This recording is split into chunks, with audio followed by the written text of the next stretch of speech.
Bonjour à toutes et à tous, je suis ravie de vous retrouver aujourd'hui. Ma vidéo va porter sur comment se sortir d'une relation toxique avec un pervers narcissique ou une perverse narcissique. Voilà, donc je ne vous donnerai pas ici de solution miracle pour vous sortir d'une relation toxique. Il s'agit ici de comprendre que lorsque vous prenez conscience que votre relation est basée sur la manipulation, le mensonge, la perversion narcissique, l'infidélité et j'en passe, il faut avant tout que vous soyez dans un état d'esprit où vous décidez aujourd'hui d'arrêter cette relation car vous prenez conscience que cela vous rend malheureux ou malheureuse et plus encore. Nous pouvons nous dire qu'il y a bien sûr des relations de couple qui ne sont pas faciles, mais notre conjoint ou conjointe ne sont pas forcément un ou une perverse narcissique pour autant. Nous pouvons de ce fait trouver un terrain d'entente sur le sujet qui nous oppose et mettre en place des actions qui nous permettent de sauver notre couple. En ce qui concerne le ou la perverse narcissique, vous devez comprendre que la relation est vouée à l'échec, que rien ne se passera jamais normalement si je puis dire. Vous serez toujours la cause des maux dont souffre cette relation, car le pervers narcissique ne changera pour rien au monde et n'admettra jamais qu'il a sa part de responsabilité dans ce conflit, et de ce fait que vous ne pourrez jamais mettre en place des compromis pour stopper cette crise dans le couple. Avec le pervers narcissique, la relation devient oppressante, les conflits intérieurs trop importants et il est bon de se rendre compte qu'il ou elle ne peut plus rien vous apporter de ce que vous imaginiez au départ de cette relation et que vous ne pouvez rien pour ce dernier. Vous n'êtes pas dans cette relation pour cela, vous n'êtes pas dans cette relation pour l'aider à combattre ses démons et d'ailleurs, vous n'êtes pas formé à cela non plus. Essayer de sauver son couple avec un pervers narcissique est peine perdue. Il est évident que ce qui est conseillé de faire pour sortir de cette situation n'est pas chose aisée, et le travail à faire peut prendre des semaines, voire des mois, et il est important de comprendre qu'il faut à chacun mettre en place des actions évolutives.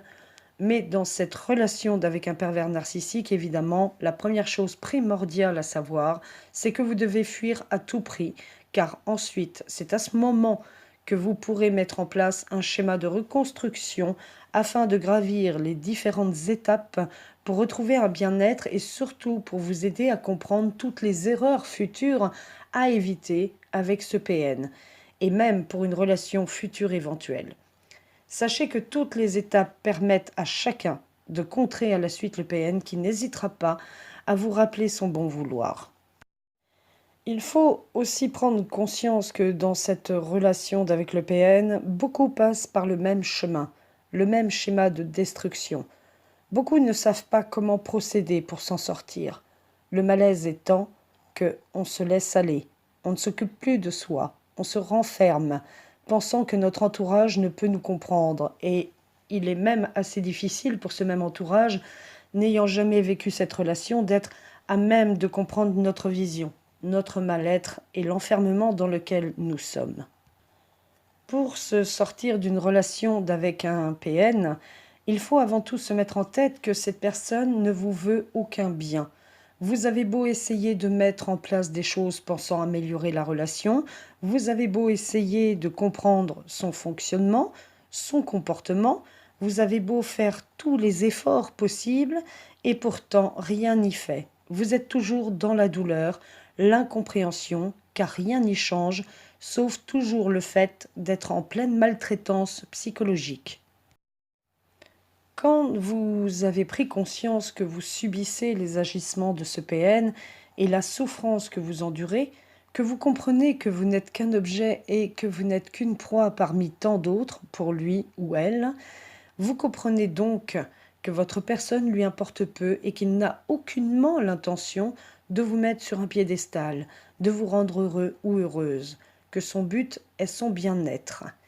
Il est donc impératif que vous preniez les mesures qui s'imposent, c'est-à-dire une mesure radicale, la rupture avec ce PN sans retour possible.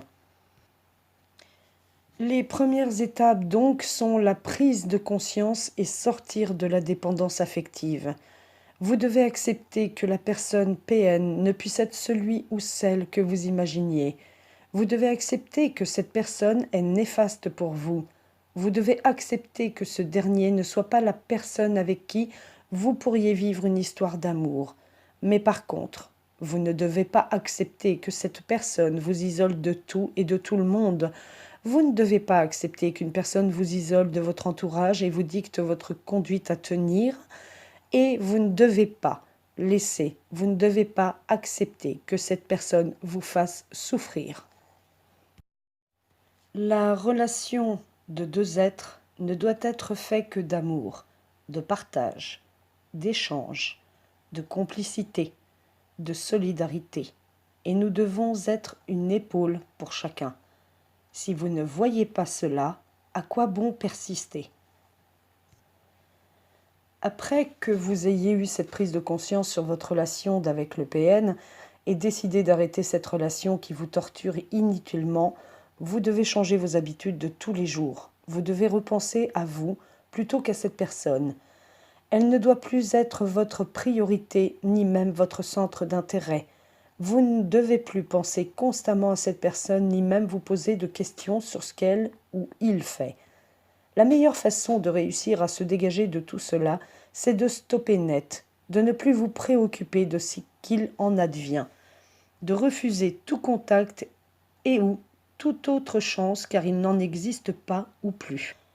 Il vous faut comprendre qu'il est important que vous puissiez vous mettre en retrait, prendre du recul psychologiquement et physiquement pour pouvoir commencer le sevrage psychique.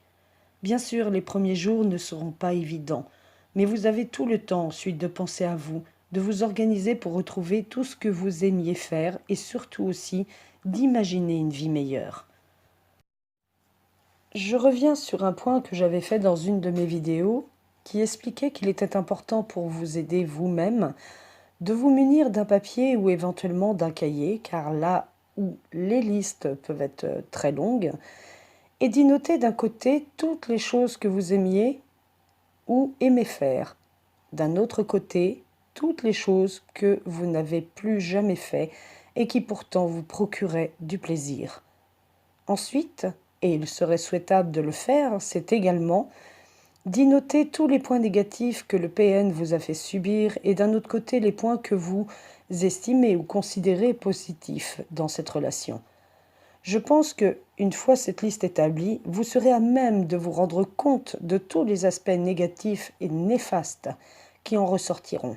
Et cela peut également vous faire prendre conscience du danger dans lequel vous êtes ou vous étiez et qu'il est urgent que vous compreniez que la seule chose qui puisse vous sauver, c'est de fuir.